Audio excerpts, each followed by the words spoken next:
Porte-parole du gouvernement vient de nous rejoindre dans ce studio. Le colonel Abdoulaye Maïga est porteur d'un message. Monsieur le ministre, bonsoir. Bonsoir. Merci infiniment.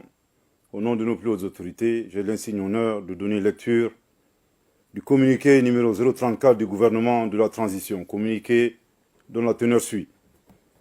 Le gouvernement de la transition informe l'opinion nationale et internationale que le dimanche 10 juillet 2022, entre 11h et 13h, deux aéronefs immatriculés ZS-BBI, Zulu Sierra Bravo Bravo India et UR-CTH, uniforme Romeo Charlie Tango Hotel, en provenance de la République de Côte d'Ivoire, transportant 49 militaires ivoiriens avec leurs armements et munitions de guerre, ainsi que d'autres équipements militaires, ont atterri à l'aéroport international président Modibo Keïta, Sénou. Grâce au professionnalisme des forces de défense et de sécurité maliennes, il a été établi que les 49 militaires ivoiriens se trouvaient illégalement sur le territoire national du Mali. Par conséquent, ils ont été immédiatement interpellés et leurs armements, munitions et équipements ont été saisis. Des premiers constats effectués, il ressort que 1. Ces militaires, dont une trentaine de forces spéciales, étaient en possession d'armes et de munitions de guerre, sans ordre de mission ni autorisation. 2. La profession réelle des militaires était pour la plupart dissimulée. Sur la majorité des passeports des militaires interpellés, les professions inscrites étaient les suivants: étudiants, chauffeurs, maçons, mécaniciens, vendeuses, électriciens, vigiles, peintres, et j'en passe. 3.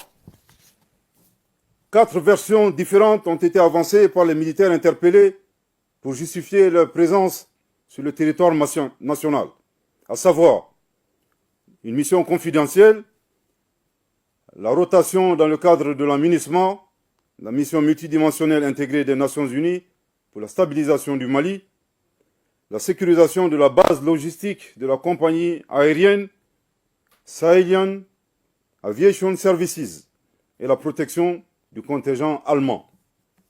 Pour en savoir davantage, des responsables des forces de défense et de sécurité maliennes ont contacté immédiatement leurs homologues ivoiriens. Ces derniers ont affirmé qu'ils ignoraient tout de la présence des militaires ivoiriens interpellés au Mali. Le gouvernement de la transition rappelle que dans un cas comme dans l'autre des versions avancées par les militaires étrangers interpellés, le déploiement du personnel militaire ainsi que de leurs armements est rigoureusement encadré par des procédures qui n'ont pas été respectées. En outre, interrogée par les autorités maliennes, la MINUSMA a indiqué qu'elle n'avait pas de rotation prévue le 10 juillet 2022. Le gouvernement de la transition, après une analyse des faits et sans préjuger de la suite qui sera réservée à cette affaire par les autorités judiciaires, a relevé les manquements et infractions suivants. 1. La non-information du ministère des Affaires étrangères et de la coopération internationale par les canaux officiels au sujet d'un déploiement de militaires ivoiriens. 2. La violation flagrante des dispositions de l'article 38 du Code pénal malien incriminant les atteintes à la sûreté extérieure de l'État, dont l'atteinte à l'intégrité du territoire. 3. La violation de la législation relative à l'aviation civile qui dispose que 3.1. Tous les vols ont l'obligation de produire le manifeste passager et le manifeste cargo avant le décollage. 3.2. Le manifeste doit faire ressortir l'identification de l'ensemble des passagers de chaque vol. 4.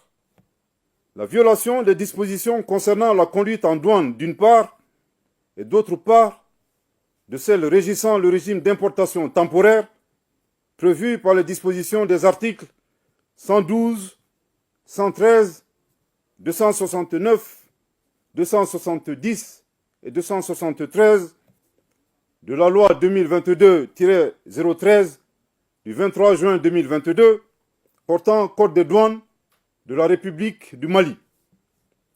Au regard de ces manquements et infractions commis dans le cadre du déploiement de ces 49 militaires ivoiriens, le gouvernement de la transition les considère comme des mercenaires, tels que définis par la Convention de l'OUA sur l'élimination du mercenariat en Afrique. Le dessein funeste des personnes interpellées était manifestement de briser la dynamique de la refondation et de la sécurisation du Mali, ainsi que du retour à l'ordre constitutionnel. Je répète, au regard de ces manquements et infractions commis dans le cadre du déploiement de ces 49 militaires ivoiriens, le gouvernement de la transition les considère comme des mercenaires, tels que définis par la Convention de l'OUA sur l'élimination du mercenariat en Afrique. Le dessein funeste des personnes interpellées était manifestement de briser la dynamique de la refondation et de la sécurisation du Mali, ainsi que du retour à l'ordre constitutionnel. Je répète pour une dernière fois, au regard de ces manquements et infractions commis dans le cadre du déploiement de ces 49 militaires ivoiriens, le gouvernement de la transition les considère comme des mercenaires, tels que définis par la Convention de l'OUA sur l'élimination du mercenariat en Afrique. Le dessein funeste des personnes interpellées était manifestement de briser la dynamique de la refondation et de la sécurisation du Mali, ainsi que du retour à l'ordre constitutionnel. En réponse à cet incident, le gouvernement de la transition a décidé de 1. Mettre fin avec effet immédiat à l'activité de protection de la compagnie aérienne Sahelien Aviation Services par des forces étrangères et exiger leur départ immédiat du territoire malien. 2. Inviter la compagnie aérienne Sahelien Aviation Services à confier dorénavant sa sécurité aux forces de défense et de sécurité maliennes. 3. Transmettre ce dossier aux autorités judiciaires compétentes. 4. Mettre à la disposition des autorités judiciaires compétentes les 49 militaires ivoiriens interpellés. Le gouvernement de la transition félicite la vigilance des forces de défense et de sécurité du Mali pour leur vigilance. Compte tenu des menaces et des risques, le gouvernement de la transition s'est compté sur la collaboration de la population et l'exhorte à signaler aux forces de défense et de sécurité tout fait suspect digne d'intérêt. Le gouvernement de la transition, soucieux de la préservation des relations séculaires entre le peuple malien et le peuple ivoirien, est solidaire des autorités ivoiriennes, certainement troublé par la présence illégale des 49 militaires ivoiriens au Mali, à l'insu et sans l'autorisation valable des autorités ivoiriennes. Le gouvernement de la transition voudrait également compter sur la coopération avec la République sœur de Côte d'Ivoire afin que toute la lumière soit faite sur cette affaire. Que Dieu bénisse le Mali, fait à Bamako le 11 juillet 2022. Merci de votre très aimable attention. Merci, Monsieur le ministre, porte-parole du gouvernement. Le Premier ministre